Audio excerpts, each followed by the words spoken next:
You are now listening to the iWalter Show. Real talk about nothing.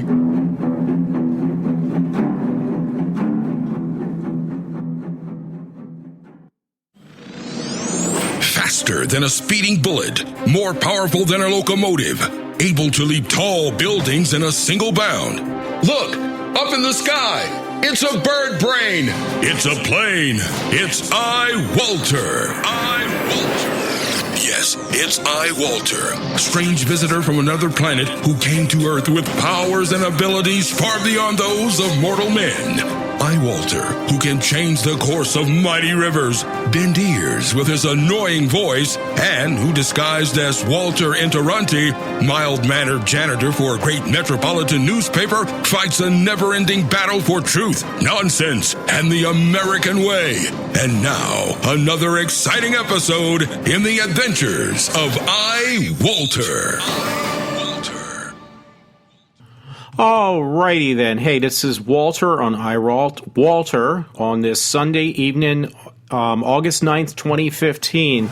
Yeah, I try to kind of mix up my intro. I always try to every once in a while, and I actually had taken, I think it's John Williams, whatever, the intro for Jaws. Hopefully I don't get in too much trouble for that. I wanted to do something different because some guy on Facebook said, I just bought an action figure of the Jaws creature on from somewhere. Excuse me. So I looked on Facebook and I found it there. Or Facebook, yeah, that's where I saw it. I actually saw it on Amazon. It's like really expensive, like $25 for a toy, and it's not used. Yeah, the guy said I shared it because I found it on some other guy's page. It says, Jaws 40 years in counting photo, and it says, finally I received my 10-inch Jaws collectible action figure from Funko Reaction Figures. So that's Jawsome. Get yourself one, available on Amazon and eBay. Yeah, if you want to pay like $40 for a fucking piece of plastic.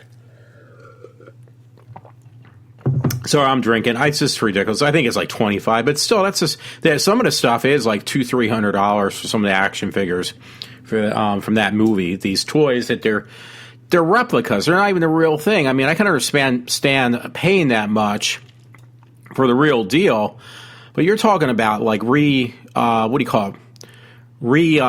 ones. They're not even the real deal, and even that's just kind of a ripoff. You got to get to a point you say this is just. This is not even cool. This is just like ripping people off. Sorry, I like this lady. I saw her in person. She's really sweet. I'm looking at her now. Geneva Rossi, I think. I always get her name wrong. These pictures are really bad quality. Poor girl. Yeah, she's got like a heart of gold. That lady when I met her that time.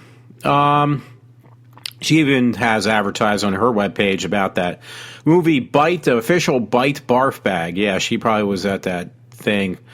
Honestly, I don't have too much to talk about, but I did see it with a friend. He may be stopping by, so I might have to cut my show short or even invite him in to talk on the radio with me. I don't know.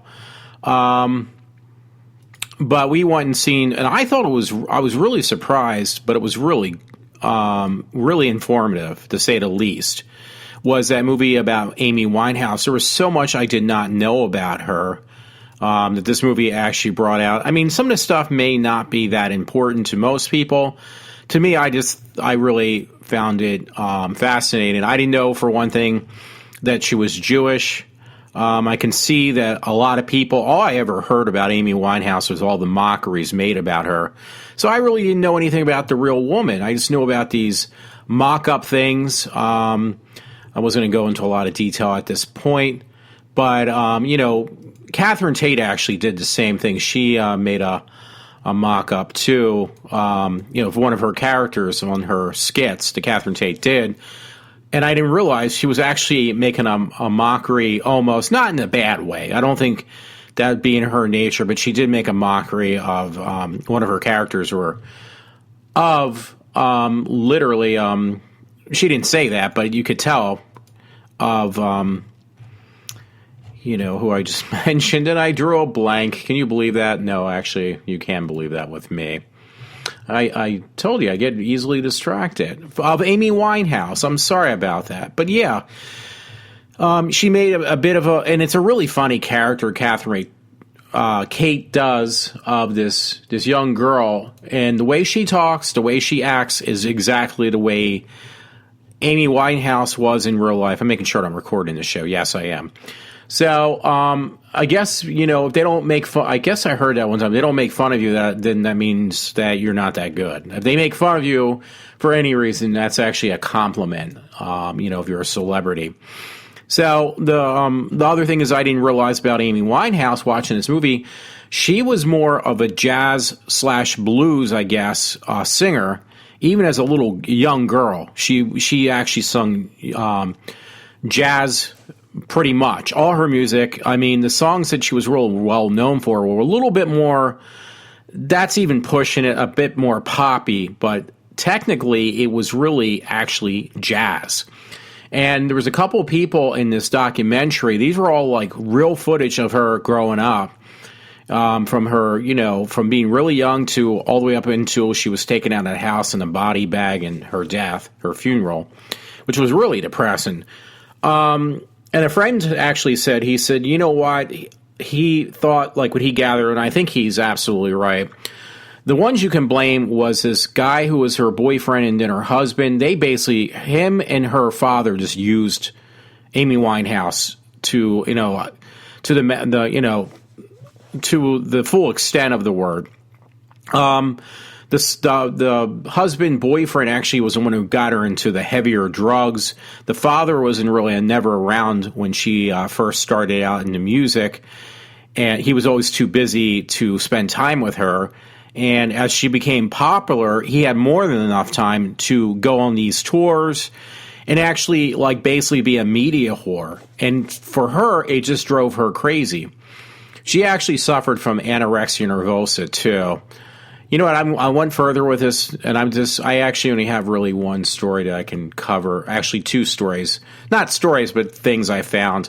One was on Cinema Blend. I already mentioned this yesterday, and about it's about the Furious 7 director James Wan joins the Mortal Kombat reboot. So I really don't need to read it. I kind of actually discussed that yesterday. But it's just basically a recap from somebody else saying the same thing I've already kind of touched upon yesterday. And I do like Mortal Kombat. Again, I used to like that TV. There was a TV series that was a while back. They actually made a pod miniseries too. Not a pod. An internet type miniseries on Mortal Kombat. I was tempted to pick it up a few times, but I don't know if it would be as as entertaining as the TV series was, because I really liked the TV series. I'm a big Mortal Kombat fan, if you haven't noticed. So anyway, I'm getting that out of the way. And I found this really, really cool website, and I found it on Twitter, and they told me, hey, you know what? You need to like us also. Not that I need to. They didn't really say that. I'm saying that. But they said, oh, you should like us on Facebook as well. It's called Rare Horror Movies, and it's like, I mean, I've seen most of these movies, and like some of them I want to see again now, but there is a couple like I didn't even know about. So yeah, this is a really cool thing. It's on both Twitter and Facebook. Same titled name for both links if you go on either. But yeah, like really cool. Again, I've probably seen most of these films. My mouse is acting up now. I don't know why. I'm trying to, because I already logged. Yeah, I already liked it. I'm going to make sure I did. But yeah, I'm looking at it now. Castle Freak, Video Dead, Night of the Creeps. Tom Savini was doing some makeup for the original poster teaser for the original Friday the 13th. I'm looking at it. This is one I saw, but I downloaded. I actually want to get a good copy of it. Like, I'm willing to pay the money for it. It was this movie. It's campy, but it was really cool campy. I'm trying to look for the name of it, because some of these are actually my favorite movies too. Blood Beach, yeah. I did see it. It's kind of cool. It's like a big, what do you call that? Little Shop of Horrors type monster. I don't know, something like it. It's a big plant that was eating people underneath the sand. It was kind of cool. I liked it. But on this list of rare horror movies is Creature from the Black Lagoon, Shockwaves, Piranha, Humanoids from the Deep. I love Humanoids from the Deep. I had to buy that on Blu-ray. Deep Star 6. I don't know if I've seen that.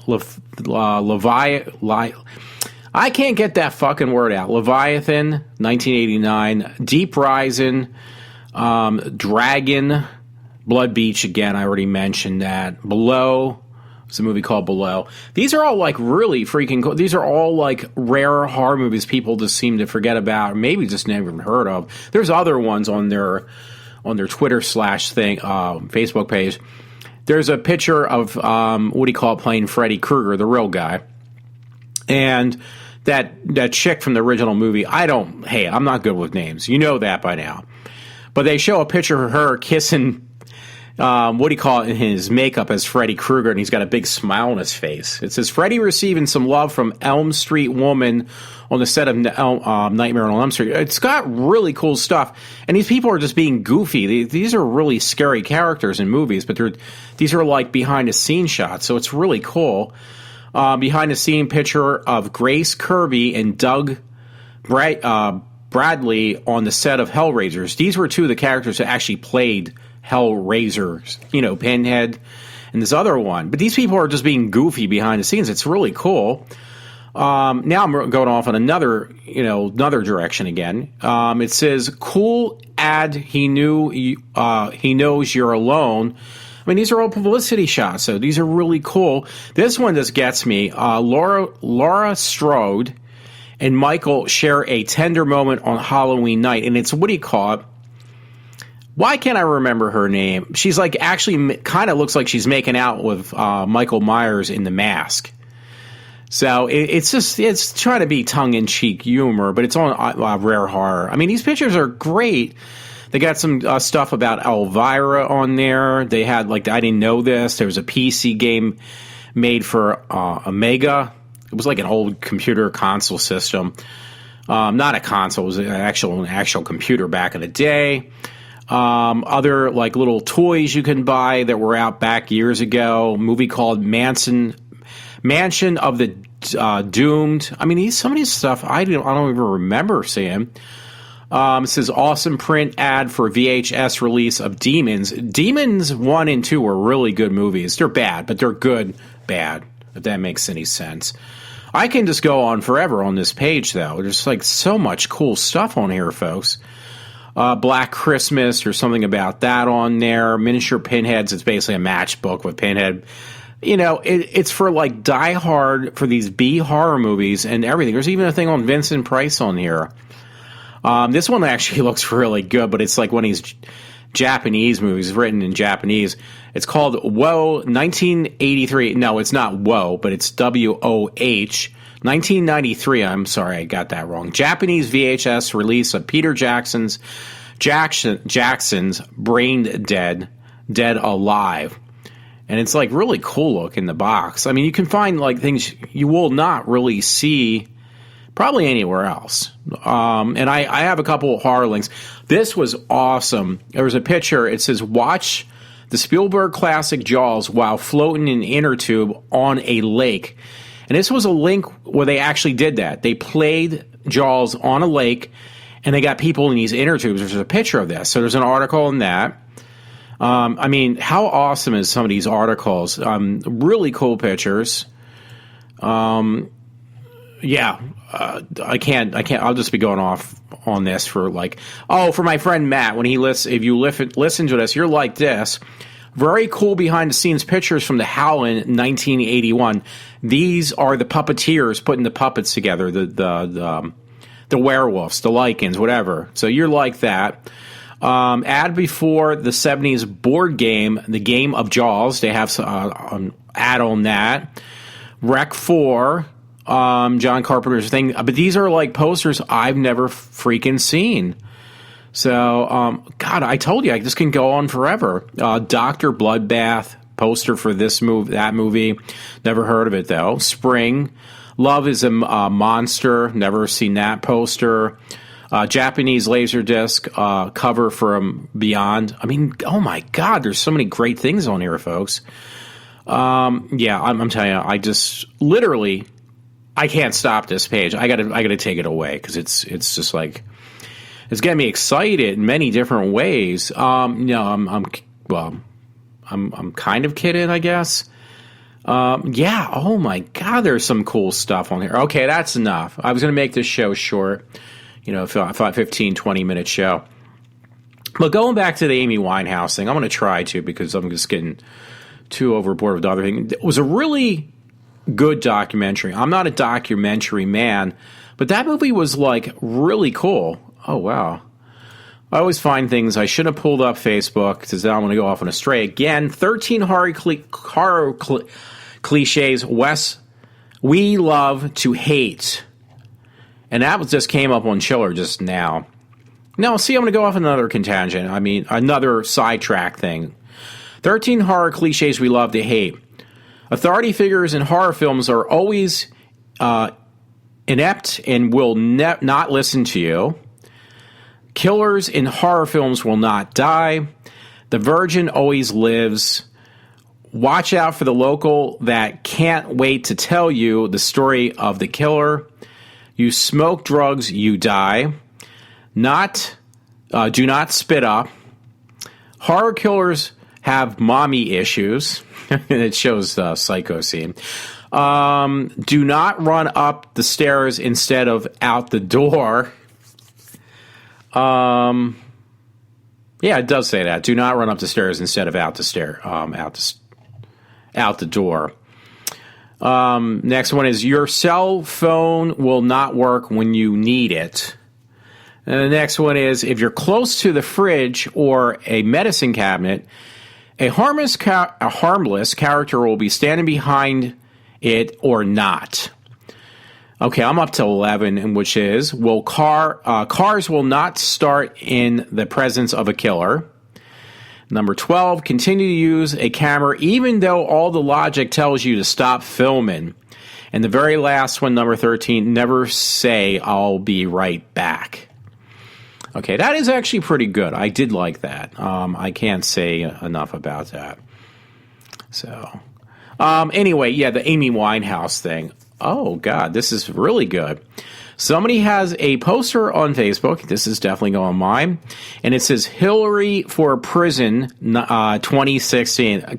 Oh, my God, that was Laura Ingraham. Got to give her a high five on that one. That is actually really funny. I got to remember this stuff. I got to send some stuff to other people right now, too, because I saw some other things. Oh, God, this is great, too. From Bloody Disgusting. Fantastic Four, and it has Jason Voorhees on the face of the thing, Freddy Krueger on the other character, and Leatherface on one, and the other one I just can't freaking figure out. Yes. I guess they're kind of insinuating that movie is definitely a horror of it all. Anyway, yeah, that movie of... now I got really sidetracked again. The film documentary on Amy Winehouse was, to say the least, really, really good. I was actually kind of shocked. Ooh, something on Adam Green's Hatchet. Sorry, it's just a picture, actually, but still liked it. Yeah, what was I going to say? Yeah, it was a lot. It was a very intense movie. It goes through a lot of stuff. I don't think it was trying to, it did kind of go in that direction, blaming the father and also her husband, which actually has a lot of truth.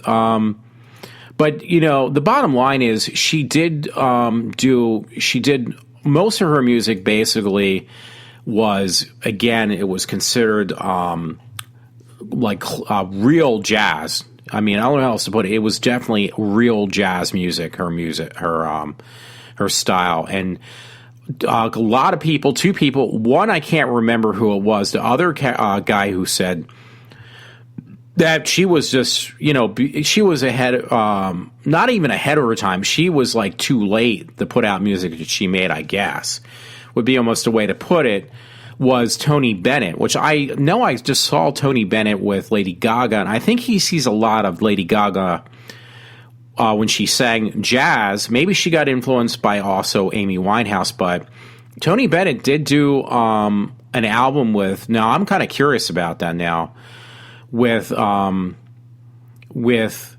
Amy Winehouse, and it was really good. But she was very perfectionistic too. So the woman had a lot of issues. She had problems with, drinking, drugs that she picked up from her husband and formerly her boyfriend, then her husband. He ended up in jail. Her father just used her pretty badly. And I don't know what else to say. It was just her life, and she was very talented. But Tony Bennett, and again, this other person in the documentary basically said she was like an old woman in a young person's body, because the music she sang, you would not expect to hear out of her body, like her lungs. You wouldn't expect, when you've seen her and you heard her talk, you didn't expect what she was singing to come out of somebody that looked like, what do you call it? Amy Winehouse. So, yeah, I actually want to get that now. I actually do want to maybe check out that thing she did with Tony Bennett, because I just bought like the deluxe box set, so to speak, when I went seeing Lady Gaga and Tony Bennett together. And they were really good. They were incredible together. Unfortunately, I hope...